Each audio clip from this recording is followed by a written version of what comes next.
26 guitarristas essenciais de jazz, fusion e ramificações desse gênero, tá bom? Tenho certeza que esse vídeo vai ser importante, você que gosta de pesquisar, ter boas referências, fica até o final porque cada nome é importante aqui. Eu sou o Matheus Starling, eu sou guitarrista, diretor da Starling Academy of Music, e nesse canal aqui eu falo de música para música. Indo direto ao ponto, né, que já pula aqueles negócios que você já conhece de deixar o like, se inscrever no canal, eu já vou pro vídeo e eu falo o seguinte, não é um documentário isso aqui, é um vídeo de 10, 15 minutos, então se você quer um documentário top, que realmente vai fazer diferença na sua vida, eu recomendo o documentário do Ken Burns, da história do jazz, né? É amplo, não fala só de guitarra, mas começa lá no blues e já vai depois direto pro jazz ali no início da década.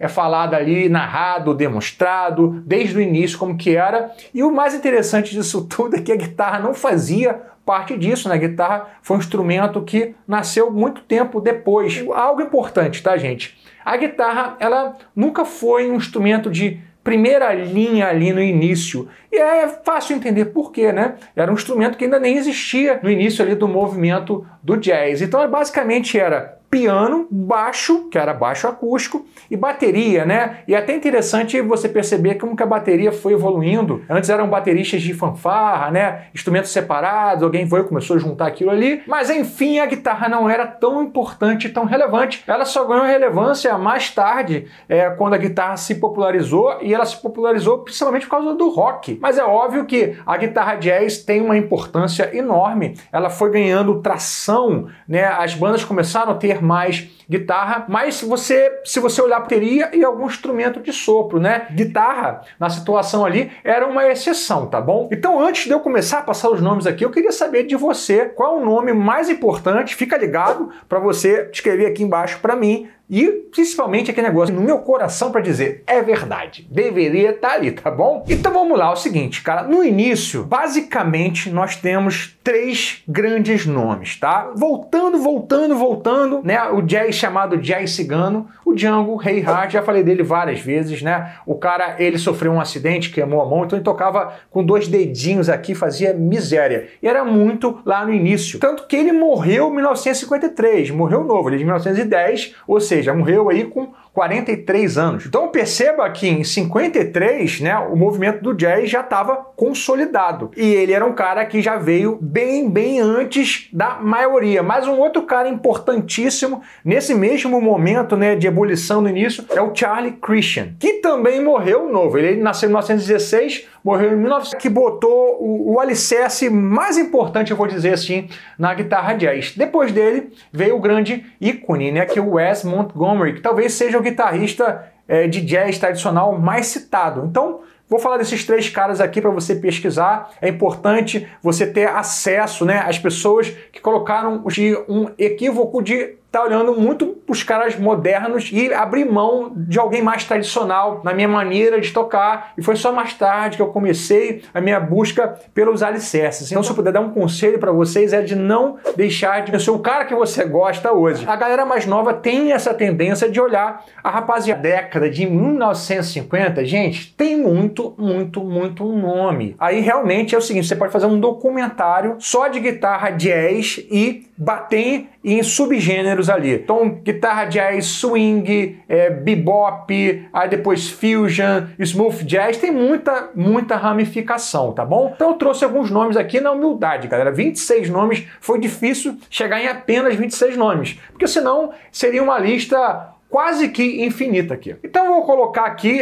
já 5 ou 6 nomes, tá? Depois desse início desses três caras, como eu falei que vocês poderiam ter centenas aqui, tá? Mas são 6 ou 7 caras que eu curto muito, que é o Jim Hall, Kenny Burrell, Barney Kessel, Pat Martino, Larry Coryell e Joe Abercrombie. Joe Abercrombie, esse nome é difícil de falar, tá? São guitarristas bem diferentes um do outro. Por que eu escolhi que são bem diferentes, para que vocês possam pesquisar totalmente diferente do outro. Porque tem muito guitarrista que é muito parecido com outro guitarrista. Então eu tô falando de caras aqui que dentro do jazz eles criaram uma linguagem bem própria, tá bom? Agora eu vou separar um pouco aqui e vou falar de caras que são importantes da guitarra solo, ou seja, aquele cara que tocava sozinho, ou seja, solo guitar. Tem 4 caras muito importantes, tem vários outros, mas talvez o cara mais conhecido nisso é o Joe Pass, que até hoje influencia muito, por exemplo, a maneira de tocar neo soul. Cara, 90% dos acordes ali vem da influência do Joe Pass, que é um cara que tinha muita facilidade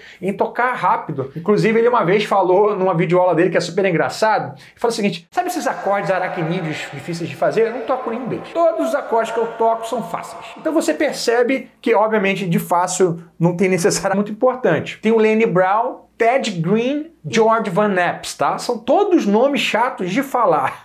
Mas esses 4 caras são referência quando a gente fala de acorde, tá? O Joe Pass, como eu falei pra você, é um cara que até hoje você reconhece muito a maneira dele de tocar acordes dentro até mesmo uma guitarra mais moderna, enquanto esses outros caras são arranjadores da guitarra. Então, aquela guitarra solo que até hoje soa complexo, sofisticado e moderno. Agora eu vou falar 4 caras da guitarra jazz, funk, smooth, e que botou assim um alicerce onde todo mundo copia o som, é o George Benson. E o George Benson, ele se tornou um fenômeno mundial, não apenas por tocar guitarra monstruosamente bem, mas porque ele sempre cantou muito bem e cantou música pop por muitos anos. Disco music, né? Música que tocava em boate. Então, assim, o George Benson, ele transpassou toda essa bolha só de guitarristas, né? Então, ele é um ícone da música pop. Mas o som de guitarra dele é um cavalo, hein? É um cara monstruoso, que é absurdo que ele toca, a facilidade de tocar, né? Usando muitos dedos 1, 2 e 3, ele estabeleceu uma sonoridade que até hoje também é uma sonoridade. Um é muito colado no som de George Benson, que é o Russell Malone, que também é assim, mão pesada, toca muito, tá? Você vai perceber que tem ali, se fortaleceu muito nessa onda smooth jazz. Essa onda smooth jazz, galera, é o jazz de elevador que a galera fala, né? Aquele jazz muito acessível. Então, os caras conseguem fazer turnê no mundo inteiro, tocam em cruzeiro. Então, tem muito trabalho nessa área. E os outros 2 caras, né, que inclusive tem colaborações juntos, tem um álbum junto, é o Larry Carlton e o Lee Ritenour, tá? O Larry Carlton é um cara que ele tem a pegada de jazz, mas ele é mais um guitarrista de blues proficiente, rock, e também tem essa sofisticação do jazz. Mas ele não é necessariamente aquele cara do jazz, mas ele é muito conhecido dentro dessa área aí do smooth jazz, bastante pentatônico, tríade, é uma ótima referência de som. Inclusive tem uma história engraçada, porque eu fui no show do Larry Carlton,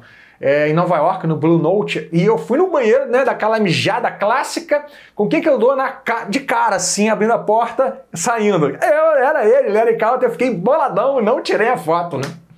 Enfim, agora o Lee Ritenour, que também é um cara, assim, que mão boa, né? E ele é um cara que tem bastante essa praia do jazz, passou pela escola inteira do jazz, mas também que ficou um pé pesado ali no smooth jazz, tá bom? Agora eu vou falar do jazz moderno. Tem gente pra caramba, o jazz moderno tá acontecendo, mas tem 2 caras que são muito importantes. O cara mais importante do jazz moderno na guitarra é o Pat Metheny. Eu já fiz um vídeo aqui sobre ele, inclusive falando de Pat, né? Eu também fiz um vídeo do Pat Martino, que eu citei anteriormente, que tem uma história emocionante, né? Ele teve um problema de saúde, se não me engano, ou foi um derrame ou alguma coisa parecida, que ele voltou com memória zero, ele não sabia nem que ele era guitarrista, então ele reaprendeu a tocar. Essa história eu narro num vídeo, tá bom? Vou deixar em algum lugar aqui na descrição do vídeo para vocês poderem ver. Então vou deixar na descrição do Pat Metheny, que eu fiz um vídeo só sobre ele, e do Pat Martino também. E quando eu falar sobre o Fusion agora, vou deixar também na descrição o link quando eu falo desse nascimento, desse movimento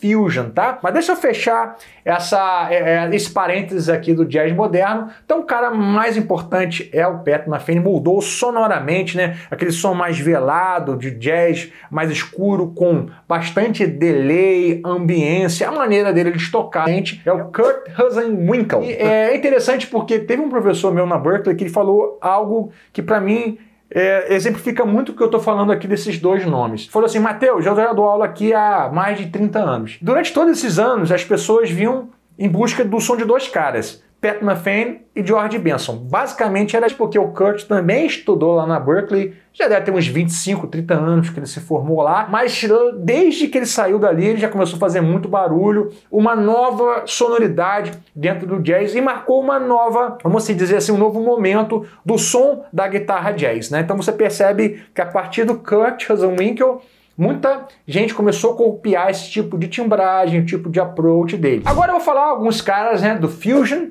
que são, dá pra falar muita gente, até mesmo no Fusion, galera, existem basicamente duas grandes vertentes de guitarristas, né? Tem os caras do rock, que buscam elementos do jazz para soar mais rock, fusion, rock mais sofisticado harmonicamente, mas tem os caras do jazz que buscaram no rock uma maneira de ter mais acidez, né? Esse movimento do fusion, só para resumir, não começou com Miles Davis, mas o Miles Davis meio que virou o pai da criança. E ele chamou muito guitarrista para tocar com ele, né? E um dos caras mais importantes ali foi o Mike Stern, né? E o Mike tem várias entrevistas com o próprio Mike que ele diz que o Miles chegava para ele e falava assim, play like Jimi Hendrix. Tipo assim, tenta tocar igual o Jimi Hendrix, com agressividade. Eu não quero ouvir aqui, cara, você suando bebop, suando jazz. Eu quero mais agressividade. E isso, assim, cara, moldou o som do Mike Stern, né? Depois você vê toda a carreira solo dele, que deve ter uns 30 álbuns, ele tocando, dando bend, com guitarra drive, usa o vocabulário de bebop misturado, mas enfim, veio do Miles, né, essa exigência de que ele trouxesse o rock, a distorção para dentro do som. Então o Scott Anderson e o Mike Stern, por exemplo, o Joe Scofield, são caras que vieram do jazz, tem essa formação, essa escola, e eles começaram a colocar outros elementos para dentro. Então é um cara que tem a formação, a base, no via ao vivo também aqui no Brasil. Então assim, é um cara que você precisa parar para ouvir. Principalmente os 3 últimos álbuns solos são maravilhosos, tá? Junto dele, o Joe Scofield, que é um cara com uma personalidade muito forte, tá? Tô puxando de sardinha para mim. São caras que eu admiro muito. Agora, um cara que talvez não é tão falado, tão conhecido assim no Brasil quanto esses que eu citei é o Bill Frisell, que é um cara que toca com uma elegância diferente, sabe? Então, ele é um cara também com pé lá no jazz, mas ele tem uma carreira de misturar, por exemplo, tocar música dos Beatles, umas coisas assim que é até difícil você perceber, pô, esse cara tem esse background do jazz. É um cara muito interessante também. É um cara que cada nota importa, sabe? Você tem que ouvir com uma cabeça bem aberta. O outro cara também aqui é o Joe McLaughlin, que eu particularmente não está entre os meus preferidos, tá? Mas ele colocou um alicerce tão forte, principalmente, né, nas semicolcheias, nas fusas, trazendo aquela virtuosidade para o Fusion, então um cara extremamente importante também. E por fim eu deixei 3 caras, tá? Eu vou começar pelo Wayne Krantz, que é um cara bem mais recente, e que quando você ouve o som dele, ele se desprendeu muito dessa base jazzística para trazer muito elemento de groove. Mas ele tem uma sofisticação harmônica, trabalha muito acordes, contrapontos, corda solta. É um cara interessantíssimo, para mim também é um dos caras mais interessantes. Por último,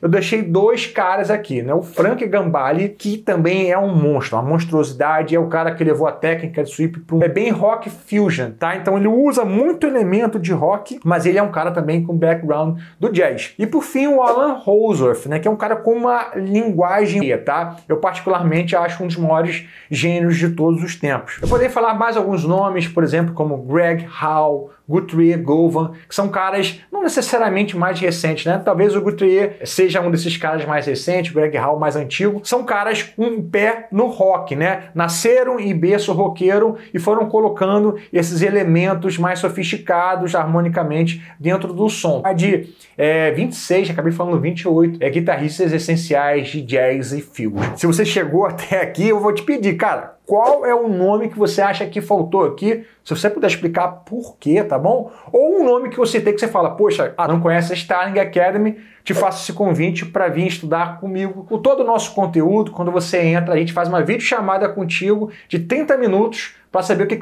personalizado. Você tem acesso a todos os nossos cursos, 10 mentorias ao vivo por mês, grupo de fomento com os outros colegas. Jam Session é uma bagunça boa, tá? É a escola virtual, mas com aquele jeitinho de escola presencial. Te vejo lá, Deus abençoe.